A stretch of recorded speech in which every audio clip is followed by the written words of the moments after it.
Ya, informasi pertama, demo besar-besaran kini melanda kampus-kampus di Amerika Serikat. Protes awalnya memenuhi jalan-jalan Brooklyn dan meningkat di banyak universitas-universitas di seluruh negeri. Para mahasiswa mengecam keras Israel dan meminta diakhirinya korban sipil di Gaza.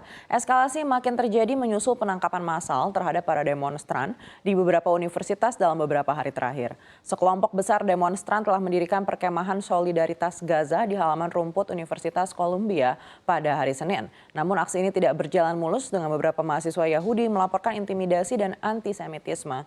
Dalam surat terbukanya kepada komunitas Universitas, Rektor Columbia Nemat Shafik mengatakan perlu adanya pengaturan ulang terhadap aksi-aksi bela Palestina. Pihaknya juga memerintahkan agar perkuliahan di Universitas Columbia dialihkan secara online untuk sementara waktu. Gelombang protes ini juga terjadi di kampus lain. Protes menyebar ke kampus-kampus seperti MIT, University New York, dan Universitas Michigan.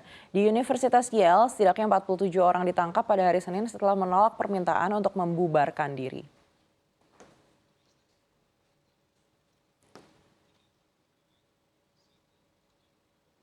Kita beralih ke informasi lainnya, milisi Houthi dari Yaman masih melakukan serangan di Laut Merah, jalur perdagangan dunia penghubung keterusan Suez Mesir. Terbaru, Houthi dilaporkan menembak 4 drone dan 1 rudal anti kapal ke sebuah kapal pengiriman berbendera Amerika Serikat, MV Yorktown. Ini menjadi aksi terbaru kelompok tersebut setelah mendeklarasikan serangan ke kepentingan Israel dan sekutunya di Laut Merah sejak November. Tindakan ini sebagai bentuk solidaritas terhadap warga Palestina di Gaza yang terus digempur Israel. Dalam kejadian terbaru tersebut tak ada korban luka maupun kerusakan.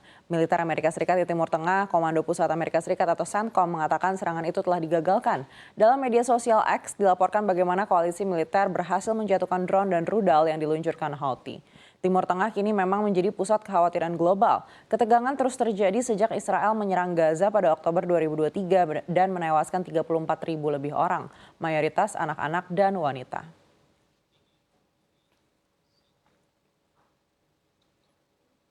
Kini kita beralih ke Asia. Gelombang panas melanda negara tetangga Republik Indonesia di Asia, Bangladesh. Gelombang panas parah selama sepekan yang melanda Bangladesh menyebabkan suhu panas meningkat hingga 43 derajat Celcius. Sejumlah distrik dilaporkan dilanda gelombang panas yang parah, sementara yang lain ringan hingga sedang.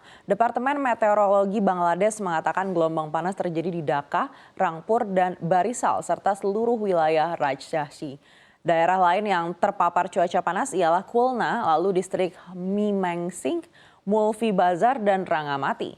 Suhu maksimum mencapai 2 hingga 7 derajat Celcius di atas normal di beberapa wilayah negeri itu, seperti Odisha, Benggala Barat, Andhra Pradesh, dan Tamil Nadu. Fenomena ini diperkirakan akan terus berlanjut. BMD pun telah mengeluarkan peringatan panas selama 3 hari sejak hari Senin. Pihak berwenang dilaporkan telah menutup sementara sekolah selama sepekan dan meminta masyarakat menghindari paparan sinar matahari demi menghindari sengatan yang panas.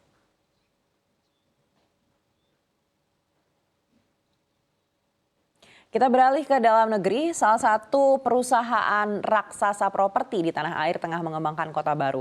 Lokasinya berada di pinggir Jakarta.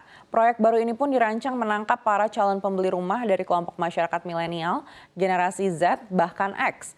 PT Agung Podomoro Land Tbk Suami Developer mengungkap kota ini dirancang menjadi landmark baru industri properti di tanah air. Keberadaan kota baru ini diharapkan menjadi salah satu jawaban tantangan besar sektor properti di Indonesia, yaitu backlog perumahan. Lokasi kota baru ini berdekatan dengan stasiun Tenjo, Bogor, Jawa Barat. Perseroan mencatat pasca peresmian flyover Tenjo oleh Menteri Perhubungan pada akhir Maret 2024 lalu, penjualan kota Podomoro Tenjo mengalami kenaikan sekitar 10 hingga 15%. Hingga saat ini perusahaan sudah menjual lebih dari 5.800 unit rumah dan ditargetkan penjualan hingga akhir tahun ini dapat mencapai 6.600 unit.